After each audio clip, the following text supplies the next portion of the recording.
చూడండి, exponential growth ఏంటిది? ఇది ఎక్స్పోనెన్షియల్ గ్రోత్ చూద్దాం.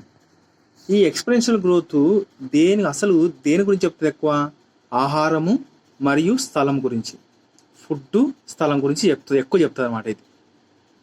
సో ఆహారము, ఫుడ్, స్పేస్ అనే రిసోర్స్ గురించి ఎక్కువగా ఎక్స్పోనెన్షియల్ గ్రోత్ చెప్తుంది. Very very important. చూద్దాం. నేను ఫస్ట్ చదువుతాను, చదివిన తర్వాత నేను మళ్ళీ రికార్డ్ చేస్తాను. రైట్. Exponential growth.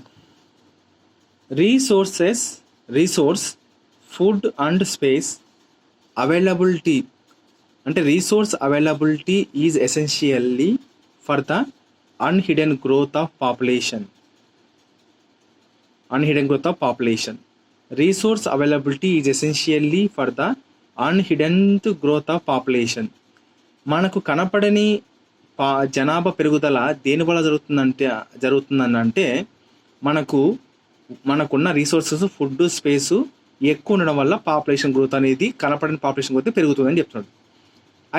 నిజంగా చెప్పాలంటే when resources in the habitat are unlimited ఉన్నప్పుడు ఎన్విరాన్మెంటల్ రెసిస్టెన్స్ అనేది ఈజ్ ఆల్మోస్ట్ నిల్. ఇది ఎప్పుడు పనిచేయదు. ఇంకా అంటే రిసోర్సెస్ బాగున్నప్పుడు ఇంకా ఆ ప్రాంతం లోపల జనాభా అనేది అన్లిమిటెడ్గా వెళ్తుంది. అప్పుడు ఎన్విరాన్మెంటల్ రెసిస్టెన్స్ అనేది ఆల్మోస్ట్ నిల్ అనమాట, జీరో. సో అప్పుడు ప్రతి ఒక్క జాతి, ప్రతి ఒక్క species, each species has to potential ability to grow in number as Darwin observed while developing his theory of natural selection. ఎప్పుడైతే ఒక జాతికి లేకుంటే ఒక మనిషికి అన్లిమిటెడ్గా రిసోర్సెస్, ఫుడ్, స్పేస్ ఉన్నప్పుడు అది దాని యొక్క పొటెన్షియల్ ఎబిలిటీని పెంచుకొని విపరీతంగా దాని సంఖ్యని పెంచుకుంటుంది, ఏ జీవైనా కూడా అని డార్విన్ ఎప్పుడో అబ్జర్వ్ చేసినాడు. ఎప్పుడు? తన యొక్క థియరీ ఆఫ్ న్యాచురల్ సెలెక్షన్ను డెవలపింగ్ చేసేటప్పుడు. డార్విన్ అనే శాస్త్రవేత్త చార్లెస్ డార్విన్ దీన్ని ఎప్పుడో అబ్జర్వ్ చేసి చెప్పినారు. ఎప్పుడు అంటే while developing his theory of natural selection చేసేటప్పుడు. ఇన్ సచ్ కండిషన్స్, అటువంటి పరిస్థితులలో, సరే ఇప్పుడు ఎన్విరాన్మెంట్ రెసిస్టెన్స్ జీరో ఉంది, రిసోర్సెస్ మనకు ఎంత కావాలో అంత ఉంది, ఫుడ్ ఉంది, పడుకోవడానికి స్థలం ఉంది. అటువంటి పరిస్థితుల్లో the population gross in a exponential and geometric fashion. So population అనేది ఎలా పెరుగుతుంది? ఎక్స్పోనెన్షియల్గా పెరుగుతుంది మరియు జియోమెట్రిక్ ఫ్యాషన్గా వెళ్తుంది. గుర్తుపెట్టుకోండి, పాపులేషన్ అనేది ఎక్స్పోనెన్షియల్గా పెరుగుతుంది, జియోమెట్రిక్ ఫ్యాషన్గా పెరుగుతుంది. ఎటువంటి పరిస్థితుల్లో ఫుడ్ బాగుండి, స్పేస్ బాగుండి, ఎన్విరాన్మెంటల్ రెసిస్టెన్స్ అనేది అక్కడ జీరో ఉన్నప్పుడు, సో అక్కడ థియరీ ఆఫ్ న్యాచురల్ సెలెక్షన్స్ అనేది ఇంకా జీరో ఉన్నప్పుడు అండ్ పాపులేషన్ గ్రోత్ అనేది మనకు ఎక్స్పోనెన్షియల్, జియోమెట్రిక్ ఫ్యాషన్ ఏర్పడుతుంది. ఇక్కడ క్వశ్చన్ ఏంటంటే ఎక్స్పోనెన్షియల్ గ్రోత్ని జియోమెట్రిక్ గ్రోత్ అని కూడా అంటారు. అది if in the population of size n, if in a population of size n the birth rates are represented as b and death rate represented d. అంటే population సైజ్ని మనం capital n అనుకుంటే death రేట్స్ని మనము small b అనుకోవాలా, birth రేట్ని small b అనుకోవాలా, death రేట్ని small d అనుకోవాలా. అప్పుడు increase or decrease in n, దాన్ని ఏమనుకుంటారు? ఈ పాపులేషన్ సైజులో పెరిగింది తగ్గింది ఎట్లా అనుకుంటారు అంటే ఇట్లా increase or decrease in n. ఎట్లా అంటే దీన్ని ఇట్లా చేస్తారు, ఈ విధంగా n bracket capital D small d n by small d t, ఈ విధంగా రిప్రజెంట్ చేస్తారు. పెరుగుతుందా తగ్గుతుందా దానికి ఈ విధంగా మనం గుర్తిస్తాం అనమాట, రాస్తాం. ఎప్పుడు? During a unit time period t. Okay, population size n, ఇది b, d, యూనిట్ టైం మాత్రం t. కానీ t+1 కాదు, గుర్తుపెట్టుకోండి, t+1 కాదు వీడు మాట్లాడేది, జస్ట్ t ఉన్నప్పుడు మాత్రమే ఇది. అప్పుడు ఏమవుతుంది?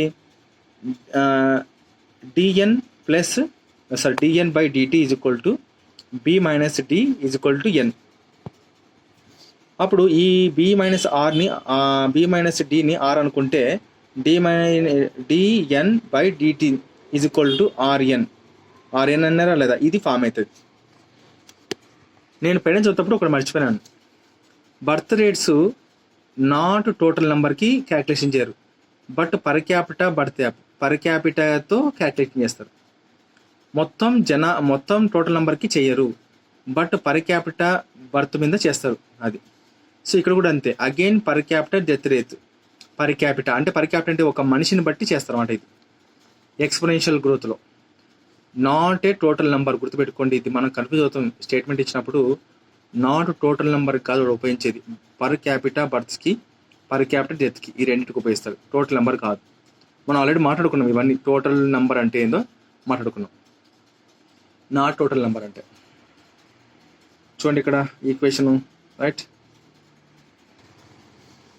ఇప్పుడు ఈ ఆర్ని ఏమంటారు అంటే, the R in this equation is called the intrinsic rate of natural increase.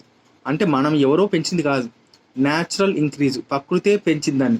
So దాన్ని ఏమంటారు అంటే, R in this equation is called the intrinsic rate of natural increase.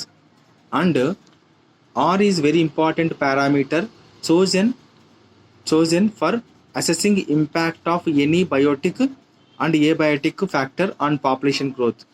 ఈ ఆర్ అనేది ఎంత ముఖ్యమైన ఇంపార్టెంట్ పారామీటర్ అంటే chosen for assessing the impact of. ఈ ఆరు ఎంత ఇంపార్టెంట్ ఫ్యాక్టర్ అంటే, ఈ ఆరు మీద ఏదైనా బయోటిక్ ఫ్యాక్టర్ కానీ లేకుంటే అబయోటిక్ ఫ్యాక్టర్ కానీ ప్రభావం చేసి పాపులేషన్ గ్రోత్ని పెంచిందా తగ్గిందా అని చూసుకోవచ్చు. అంటే ఇది దీని మీద ప్రభావం చూపించినప్పుడు తగ్గిందా పెరిగిందా చూస్తారు. ఒకవేళ ఈ ఫ్యాక్టర్ దీని మీద ప్రభావం చూపించినప్పుడు పాపులేషన్ గ్రోత్ పెరిగిందా తగ్గిందా అని చూస్తారు. అంత ఇంపార్టెంట్ ఫ్యాక్టర్ ఇది ఆర్ అనేది అని చెప్తున్నాడు. అందుకే intrinsic rate of natural increase అని చెప్తున్నాడు. To give you some idea about the range of R values. So మీకు కొంత ఐడియా కల్పిస్తాను. ఇది to give you some idea about the range of R values for the Norway rat. అంటే ఏంటి? Norway rat ఎలక. For the Norway rat అంటే ఏంటి? For the Norway rat యొక్క ఎలక యొక్క వాల్యూ ఎంత అంటే ద ఆర్ ఈజ్ 0.015. అదే ఫ్లోరసెంట్ బీటిల్ యొక్క ఆర్ వాల్యూ ఎంత? ఫ్లోర్ బీటిల్ యొక్క 0.12. కానీ 1981లో r value for human population ఎంత ఇన్ ఇండియాలో అంటే 0.025. రైట్, అర్థమైందా? ఇప్పుడు నార్వే ర్యాట్ యొక్క ఆర్ వాల్యూ ఇంత అయితే ఫ్లోర్ బీటిల్ యొక్క ఆర్ వాల్యూ ఇంత. కానీ 1981లో ఆర్ వాల్యూ యొక్క హ్యూమన్ పాపులేషన్ ఎంత అంటే 0.0225. ఇప్పుడు to calculate r we need to know the rates of birth and death. మనము ఇప్పుడు ఆర్ అనేది మనకు క్యాల్కులేషన్ చేసి రావాలనుకుంటే మనకేం తెలియాలా? బర్త్ రేట్ తెలియాలా, డెత్ రేట్ తెలియాలా. గుర్తుపెట్టుకోండి, బర్త్ రేట్ అంటున్నాడు, బర్త్ కాదు. మళ్ళీ చెప్తున్నా, బర్త్ రేట్ తెలియాలా. ద అబోవ్ ఈక్వేషన్ అంటే ఇదే కదా. The above equation describes the exponential or geometrical growth pattern, అవును, ఆఫ్ ఏ పాపులేషన్.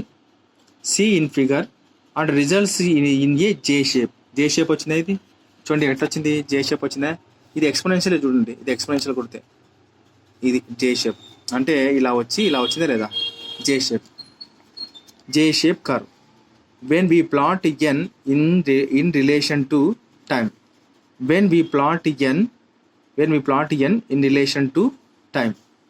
సో ఇక్కడ ఎన్ ఉంది, ఇది టైం ఉంది, అట్లా when we plot relation to N time t. తర్వాత using the principles of the calculus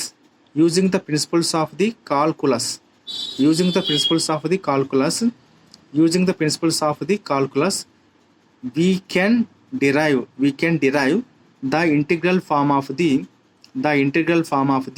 exponential growth equation using the principles of calculus. అంటే calculus అనే యొక్క సూత్రాలు ఉపయోగించుకొని మనము దేన్ని కనిపెట్టవచ్చు అంటే the integral form of the exponential growth. చూడండి, ఎక్స్పోనెన్షియల్ గ్రోత్ ఈక్వేషను మనకు తెలుసు, కానీ ఇదేంది? ఇంటిగ్రల్ అన్ని కలుపుకొని. చూడండి, integral form of the exponential growth equation. ఇది ఏం ఈక్వేషన్ మనం బాగా చేసినప్పుడు ఇంటిగ్రల్ ఫామ్, అంటే అన్ని కలుపుకొని రాసేది. అది చూద్దాం. N is equal to N t is equal to N0 ERT. N అంటే ఎన్టీ అంటే population density after the time t. N0 అంటే population density at the time 0, initial time. R అంటే intrinsic rate of natural increase. E అంటే the base of natural logarithm. గుర్తుపెట్టుకోండి, e అంటే ఏంది? NT చెప్పినాడు, NO చెప్పినాడు, తర్వాత ఆర్ చెప్పినాడు, ఈ చెప్పినాడు. ఇప్పుడు ఈ టీ అంటే టైం అంతా తెలుసు. ఈ అంటే ఏంటంటే the base of natural logarithm 0.0 గారు నేను ఏది వస్తున్న నోటికి చదవకూడదు. 2.71828. Any species growing exponentially. ఇది మీరు గుర్తుపెట్టుకోండి. ఈ వాల్యూ ఎంత? 2.71828. ఇది అడుగుతాడు బిట్టు. సో ఇది కూడా అడుగుతాడు బిట్టు. ఓకే, ఇంకా ఏమడుగుతాడు? ఆర్ అంటే ఏంటి అడగొచ్చు, ఈక్వేషన్ అడగొచ్చు. ఓకే, ఇంకా ఇది ఎక్స్పోనెన్షియల్ గ్రోత్ ఏవంటే ఫుడ్ స్పేస్ మీద గీస్తారు. చూద్దాం. Any species growing exponentially under unlimited resources condition can reach the enormous population density in a short time. అవును, ఎనీ స్పీసీస్ అన్నాడు ఇక్కడ, ఎనీ జాతి, ఒక ఇండివిజువల్ మాట్లాడలేదు. Darwin showed how even a slow growing animal like elephant could reach enormous population in the absence of the natural checks. అంటే natural checks అంటే ఏంది?